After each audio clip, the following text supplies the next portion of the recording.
নমস্কার বন্ধুরা, কেমন আছেন সবাই? সোফিয়ার সাতকাহনে আপনাদের সবাইকে স্বাগত জানাচ্ছি।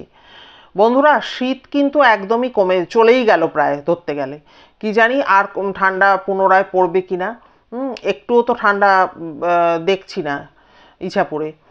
তো যাই হোক, আপনারা আগের দিন আমি একটা ঘটনার কথা বলছিলাম আমার জীবনে ঘটাৎ, সেটা অনেকেই শুনতে চেয়েছেন, শোনাবো। আসলে একটা তো ধারাবাহিকভাবে একটা ঘটনা আপনাদের শোনাচ্ছি। আর আপনারা কমেন্ট করছেন, কমেন্ট খুব কম পাচ্ছি, বা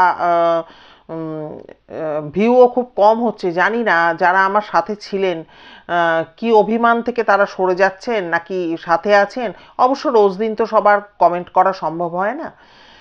তো আপনারা সবাই আমার পাশে আছেন এটা ধরেই চলছি।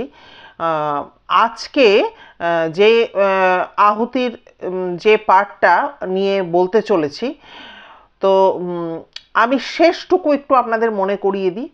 বাড়িতে একটা সুন্দর ফুটফুটে বাচ্চা আসলো, প্রসেনজিতের মেয়ে হলো, কিন্তু তার স্থায়িত্ব ছিল মাত্র 1 থেকে 1.5 দিন। তারপরে কিন্তু বাচ্চাটি, ওই সুন্দর ফুটফুটে বাচ্চাটি চলে গেল, মারা গেল।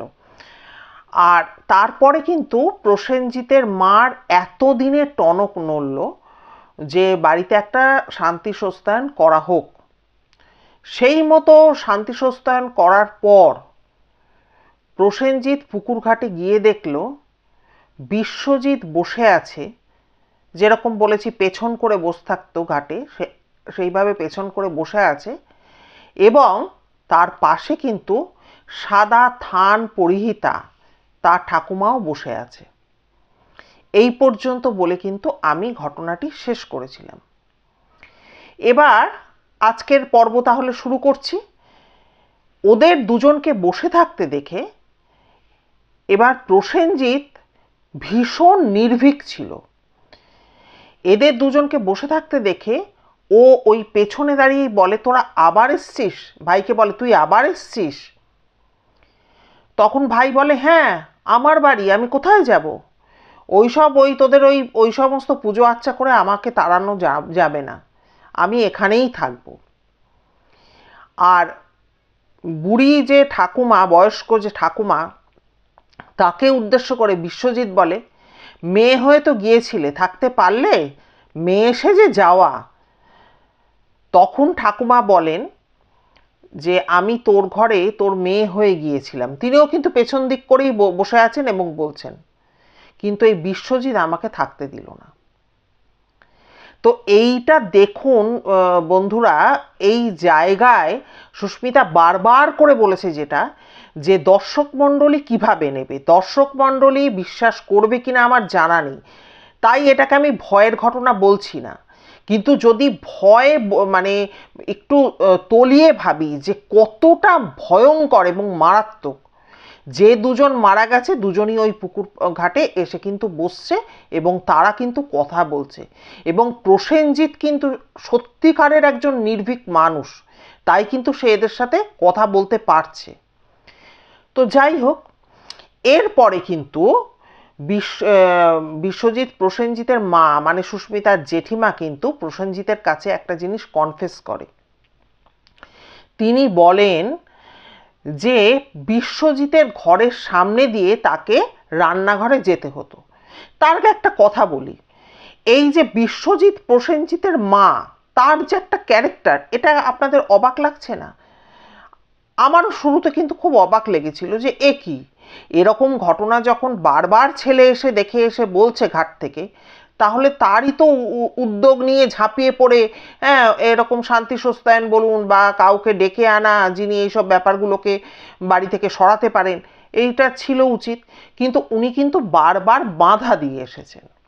তো এইবার কিন্তু উনি কনফেস করেন যে বিশ্বজিতের ঘরের সামনে দিয়ে যেহেতু ওনাকে রান্নাঘরে যেতে হতো, উনি কিন্তু প্রায় দিনই দেখতেন, যেহেতু বিশ্বজিৎ বই পড়তে খুব ভালোবাসত, প্রায় দিনই দেখতেন বিছানার মধ্যে শুয়ে মাথায় বালিশ দিয়ে একটা পায়ের ওপর আরেকটা পা তুলে দিয়ে আরাম করে রিল্যাক্স করে যেভাবে আমরা শুয়ে থাকি সেইভাবে বিশ্বজিৎ বই পড়ছে। এইটা উনি দেখতেন। পরমুহূর্তেই যেই ভালো করে তাকাতেন বিশ্বজিৎকে তিনি কিন্তু আর দেখতে পেতেন না। উনি যেটা বলেছেন এটা তো একটা মায়ের জন্য বিশাল লোভের জায়গা না, ছেলে চলে গেছে কিন্তু তবুও কিন্তু তিনি ছেলেকে কাছে পাচ্ছেন। এই কারণে তিনি কিন্তু বারবার বারবার কোনো পুজো আচ্চার তিনি ঘোরতর বিরোধী ছিলেন। তবে তিনি ওকে দেখতেন, ছেলেকে তাড়িয়ে দেওয়ার বাড়ি থেকে এতটুকু তার ইচ্ছে ছিল না, কিন্তু বৌমাকে তিনি সবসময় ভাবতেন আমি ওকে ভালো করে দেখে শুনে যত্ন করে রাখবো। এরপরে তো এক এক করে যখন বাচ্চাগুলো মিসক্যারেজ হয়ে হয়ে নষ্ট হয়ে যাচ্ছে, পুরো বাড়ির মানুষজন কিন্তু কোনো দিনও বৌমার কোনো দোষ দেখেননি। কিন্তু যবে থেকে এই ফুটফুটে এই সন্তানটি চলে গেল, তখন কিন্তু ওই ভদ্রমহিলা রিয়েলাইজ করলেন যে এদের সংসারে একটা অশান্তি তৈরি হচ্ছে, বারবার করে এরকম বাচ্চা হচ্ছে, এরকম চলে যাচ্ছে, বৌমার শরীর স্বাস্থ্যের উপর এফেক্ট আসছে। ইস, যদি এটা একটু আগে তিনি ভাবতেন, তাই না? তো যাই হোক, এরপরে কিন্তু তিনি এই শান্তি সস্তায়ন করার কথা কিন্তু ভাবলেন। এরপরে তো 5 বছর আবার কেটে যায়। এবার আবার করে কিন্তু বৌদি কনসিভ করে, এবার নিয়ে 5 নম্বর বেবি। তো যাই হোক, বৌদিকে কোনো কাজ করতে তো দেওয়ার প্রশ্নই নেই, হাতের কাছে জল এনেও দেওয়া হতো, শুধু সে হয়তো একটু বাথরুমে যাওয়া বা ওয়াশরুমে যাওয়া বা একটু চান করা, এইগুলোই সে করতো, আর কিচ্ছু না। এইভাবে করতে করতে অতি যত্ন করে তাকে রাখা হচ্ছে।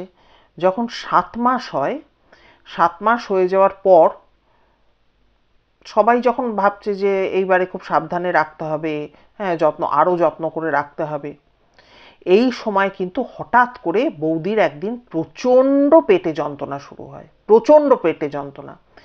এবার তখন সুস্মিতারা বৌদিকে দেখেনি, কিন্তু পরে যেটা জানতে পেরেছে যে এই সময় তিনি পুরো কাটা ছাগলের মতো ছটপট ছটপট করছিলেন, মানে এতটা যন্ত্রণা। তো যাই হোক, হসপিটালে নিয়ে যাওয়া হয়, এবং এবারে যেহেতু 7 মাসের বেবি, তাকে কোনোভাবেই তো মানে অ্যাবর্ট করা ওইভাবে সম্ভব হয় না, তাকে পুরো যেভাবে প্রেগনেন্সি হয় সেইভাবে কিন্তু মৃত সন্তানকে বাইরে আনা হয়, মানে বের করে আনা হয়।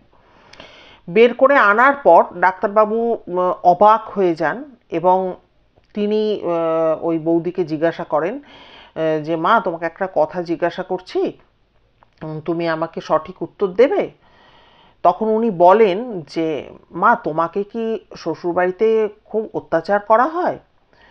তখন বৌদি তো আকাশ থেকে পড়েন, বলেন যে না না, আমার শ্বশুরবাড়ি খুব ভালো, আমার শ্বশুরবাড়ি আমাকে তুলোর বাক্সে রাখার মতো করে তারা রাখেন, হ্যাঁ আমাকে অত্যাচার করবেন কেন? আর ডাক্তারবাবু, আপনি তো জানেন এটা নিয়ে আমার 5 নম্বর প্রেগনেন্সি, এতগুলো বাচ্চা আমার এরকমভাবে নষ্ট হয়ে গেছে, কাজেই তারা অত্যাচার করার প্রশ্নটা আসছে কোথা থেকে?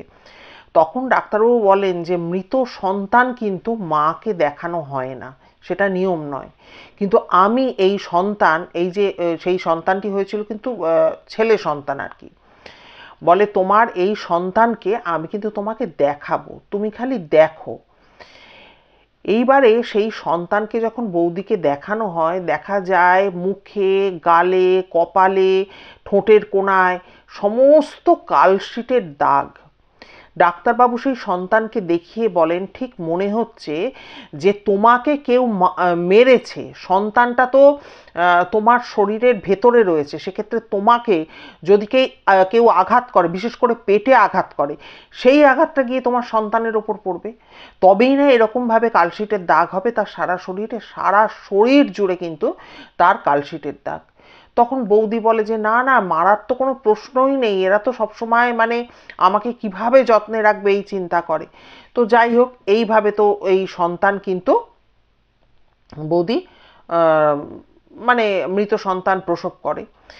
এই যে 5 নম্বর সন্তানও চলে গেল, একটা মেয়ে সুস্থ সবল হয়েছিল, সেও চলে গেল, এই বাচ্চাকে রাখতে পারলো না বৌদি। আর বৌদি একটা কথা ডাক্তারকে বলেছে যে আমার এমন যন্ত্রণা হচ্ছিল, তখন আমার মনে হচ্ছিল যে আমার দেহ থেকে এই সন্তানকে যে কোনো প্রকারে বার করা হোক, হ্যাঁ আমি সহ্য করতে পারছিলাম না, এটাই হচ্ছিল, কিন্তু আমার শ্বশুরবাড়ি থেকে আমাকে কোনোভাবে কিন্তু কোনো আঘাত করা হয়নি। যাই হোক, 5 নম্বর বাচ্চা যবে চলে গেল, তখন কিন্তু সুস্মিতার এই জেঠিমা কিন্তু খুবই অসুস্থ হয়ে পড়লেন, খুব অসুস্থ হয়ে পড়লেন। একের পর এক শোক তিনি আর নিতে পারলেন না, সহ্য করতে পারছিলেন না। তিনি যখন প্রচণ্ড অসুস্থ হয়ে পড়লেন তখন কিন্তু এই প্রসেনজিৎ দা বা তার যে ওয়াইফ বৌদি, ওনারা কিন্তু খুব ভালোভাবে শাশুড়ির যত্ন আত্মি যেগুলো করার সেগুলো কিন্তু করতে লাগলেন। এবং প্রসেনজিৎ দার মা কিন্তু বলে গেলেন যে তোরা চিন্তা করিস না, আমি তোদের কোলে ফিরে আসব, আমাকে বিশ্বজিৎ আটকাতে পারবে না, আমি ঠিক তোদের কাছে তোদের সন্তান হয়ে ফিরে আসব, এই কথা কিন্তু বললেন। এবারে দেখুন 5 নম্বর বেবিও চলে গেছে, হয়তো ওনাদের আশা ছিল। আর ডাক্তারবাবু একটা কথা বলে দিয়েছিলেন কিন্তু, তোমরা কিন্তু আর বেবি প্ল্যানিং করো না, কারণ ইউটারাসের অবস্থা সাংঘাতিক। আমি জানি না এরপর বেবি প্ল্যানিং করলে কি হবে, কাজেই তোমাদের আর বেবি প্ল্যানিং করা উচিতই নয়, এই কথা কিন্তু ডাক্তারবাবু বলে দিয়েছিলেন। কিন্তু প্রসেনজিৎদার মা কিন্তু মৃত্যুকালে এই কথা কিন্তু বলে গেলেন। এবারে প্রসেনজিতের যে দুই দাদা ছিল তাদের কিন্তু বিয়ে থা এই বাড়ি থেকেই হয়েছিল। বিয়ে থা হওয়ার পর তাদের বাচ্চারা বেশ 9-10 বছরের মতো হয়ে গেছে তারা। তা এবারে তারা ওই যে কলকাতায় থাকতো সে এলে সকালে আসলে রাত্রে চলে যেত, আর যে মধ্যপ্রদেশে থাকতো সে এলেও বা হয়তো বউ বাচ্চা বা তার বাপের বাড়িতে রয়েছে, সে এখানে দুদিনের জন্য আসলো, এই রকম মানে এসে কিন্তু বেশি কেউ থাকতে চাইতো না।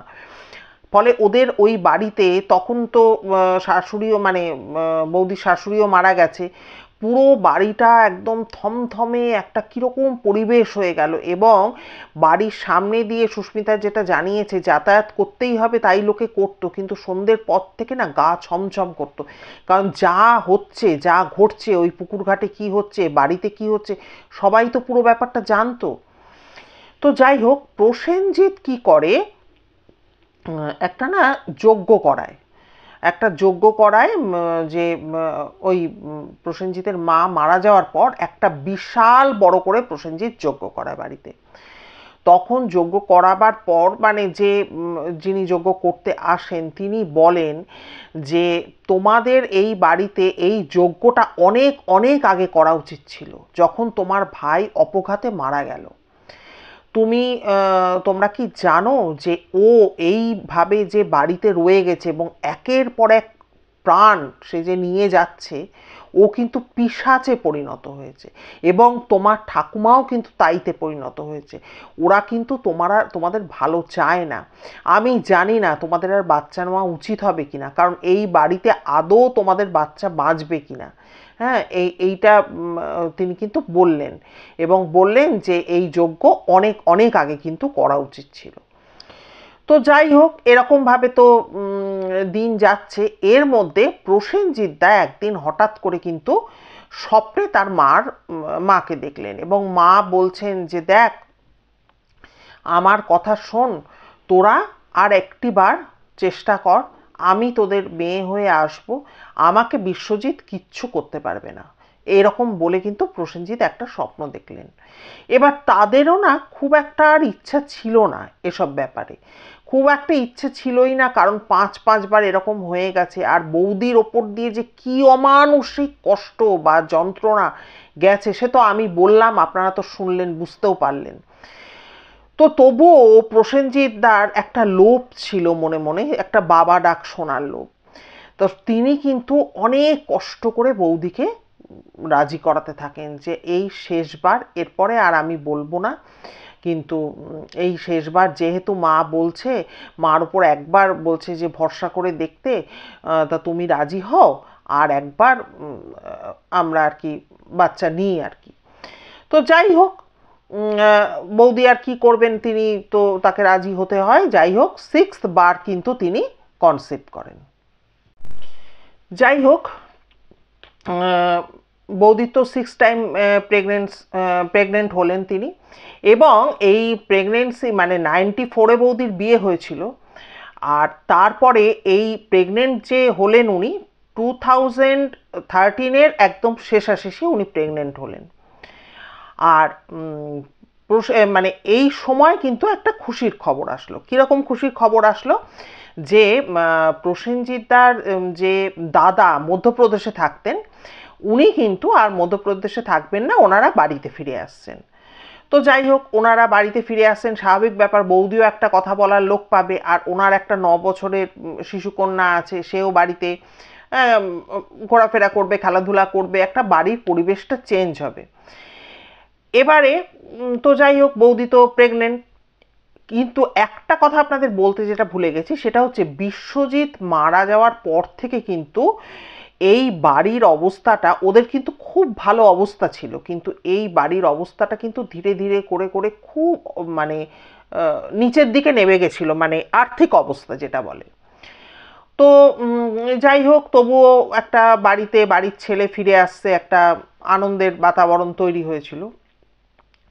তো এই সময় মানে